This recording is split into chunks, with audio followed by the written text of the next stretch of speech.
जय सिया राम। आप एवं आपका प्यारा परिवार स्वस्थ, सुरक्षित, सुखी एवं समृद्ध रहे, यही माँ भगवती से मैं प्रार्थना करता हूँ। देव कृपा तंत्र यूट्यूब वीडियो चैनल में आप सभी का मैं एक बार फिर से स्वागत करता हूँ।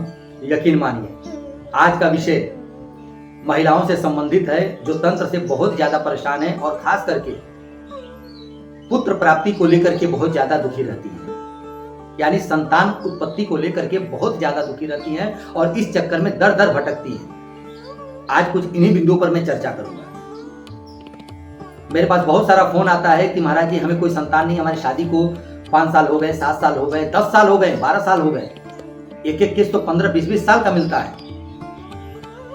आखिरकार में 20 साल शादी हो गई, 15 साल शादी हो गया, रिपोर्ट भी उनका सब कुछ नॉर्मल आता है। वो लोग बताते भी हैं कि हम यहाँ इलाज कराए, दिल्ली इलाज कराए, लखनऊ इलाज कराए, बनारस इलाज कराए, मतलब कई जगह इलाज कराए, अलग अलग प्राइवेट डॉक्टर को दिखाएं, लेकिन रिपोर्ट सब नॉर्मल आता है, सब सही होता है, लेकिन फिर भी हमें कोई संतान नहीं है। और किसी को संतान अगर होती है तो मर जाती है।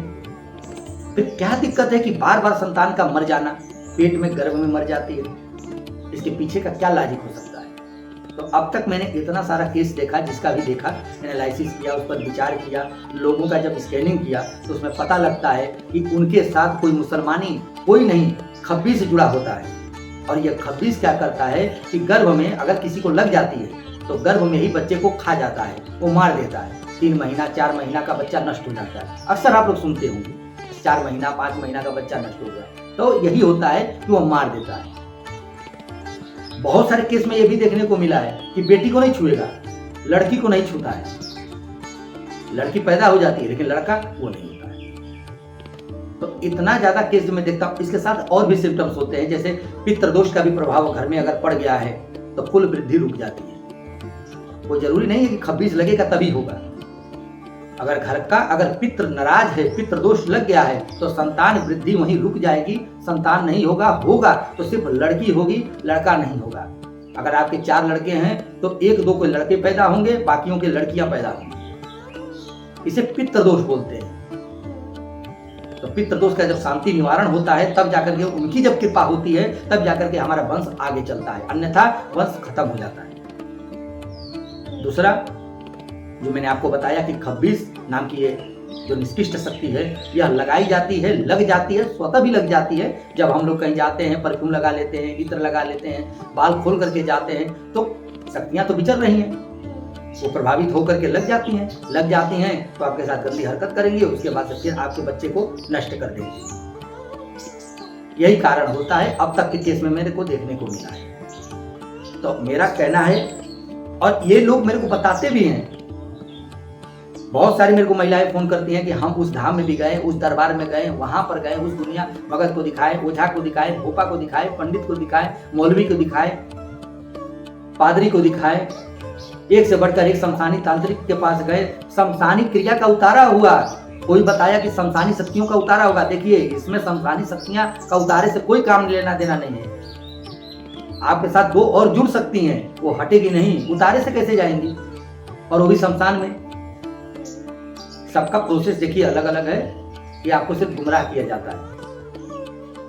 तो इस बात का विशेष आप ध्यान रखिएगा कि दर दर भटकने से कुछ नहीं होगा। किसी अच्छे साधक से संपर्क करके, किसी अच्छे साधक से मिल करके, उससे सही परामर्श लेकर के और उसके कहे हुए अनुसार चलेंगे तो काम आपका बन जाएगा। अच्छा साधक में हनुमान जी का भक्ति करता हो, पूजा करता हो, उच्च शक्तियों की पूजा करता हो, निष्कृष्ट शक्तियों की पूजा न करता हो, तो आपका काम 100% हो जाएगा। अगर आपकी कुंडली भी है तो आप उसका विश्लेषण करा लीजिए, कुंडली में भी देख लीजिए योग है कि नहीं संतान का, या देर से तो नहीं है। बहुत सारे इसमें रीजन होते हैं, लेकिन प्रमुख रीजन अब तक एनालिसिस में मुझे यही दोनों मिलते हैं। या तो उसके साथ कोई खब्बीस शक्ति जुड़ी होगी जो उस बच्चा को मार देती है, बच्चा होता नहीं है, और दूसरा एक ये है कि पितृदोष हो जाता है, तो पितृदोष के प्रभाव के कारण संतान की उत्पत्ति नहीं होती है। आप दर दर मत भटकिए, किसी भी डॉक्टर के पास जाएंगे पूरे वर्ल्ड में, पूरे देश में, आपका रिपोर्ट जो है नॉर्मल आएगा, कुछ नहीं होगा उसमें। यह बात अवश्य जान लीजिए। बहुत केसों में मैं ये भी देखा हूँ कि पुनर्जन्म के बहुत सारा दोष भी होता है। किसी की संपत्ति छीन लेता है तो उसकी हाय लग जाती है, उसकी बदुआ साथ चलती है, निसंतानी की बदुआ लगती है, तो व्यक्ति निसंतानी ही अगले जन्म में मिलता है। बहुत सारे ऐसा केस मैं देखता हूँ कि पिछले जन्मों में वो तांत्रिक थे, बच्चों को मार देते थे। इस जन्म में पता लगता है कि इस जन्म में उनके साथ वही हो रहा है कि वो निसंतानी के रूप में है, उनका कोई संतान नहीं होगा। ऐसे केस देखने के बाद ही एनालिसिस करके विचार करके उस पर देखा जाएगा कि आखिर में उस सामने वाले मरीज के ऊपर ऐसी कौन सी बला है क्या नहीं है।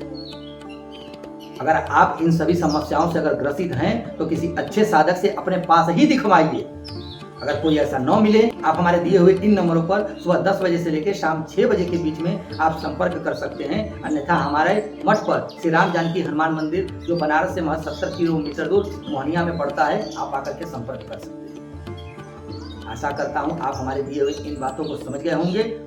जहाँ भी रहिए स्वस्थ रहिए, सुरक्षित रहिए और अपना ख्याल रखिए। किसी के द्वारा दिया हुआ कोई भी सामान का उपयोग मत करिए, अन्यथा आपके साथ कभी भी छल या घटना घट सकती है।